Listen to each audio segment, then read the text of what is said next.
High guys, good morning. Welcome to mini blog. सकाळच तयारी केली, निघलो मांड्याला जायला. रस्त्याने इंडियावरती एवढी मॉडिफाय केली तर काय सांगू ना. मग रस्त्याने लागली आम्हाला परत ट्रॉफिक. रिक्षाने डायरेक्ट पोचलो टिटवाला मंदिरला. रस्त्याने क्रिश भेटला ना, मग त्यांनी मला डायरेक्ट घरी सोडला. घरी आलो, मचाना देवीची इथं पाय पडलो ना, मग डायरेक्ट मी चाललो आता गावदेवी मंदिराने. गावदेवी मंदिराने देवीची इथं पाय पडलो ना, मग आलो डायरेक्ट घरी. आरतीचा टाईम झालता. नवरात्रीचं 9 दिवस झालं. मग आम्ही आलो गाडी घेऊन विसर्जन करायला.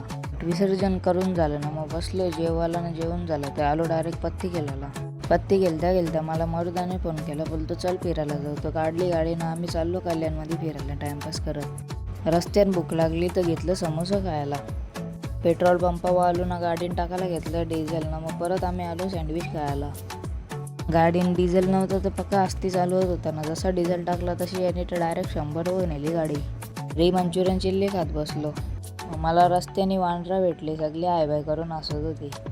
मग आम्ही आता गरबा बघत फिरता इकडं तिकडं ना. मग पोचलो आटालीला. इथं पण मस्त गरबा भरलेला. गरबा बघायचा वर्ष व्ह्यू तर एक नंबर होता. आम्ही आलो आईस्क्रीम खायला. ब्लॉग आवडला असेल तर लाईक शेअर सबस्क्राईब करा. तर गाईज बाय बाय.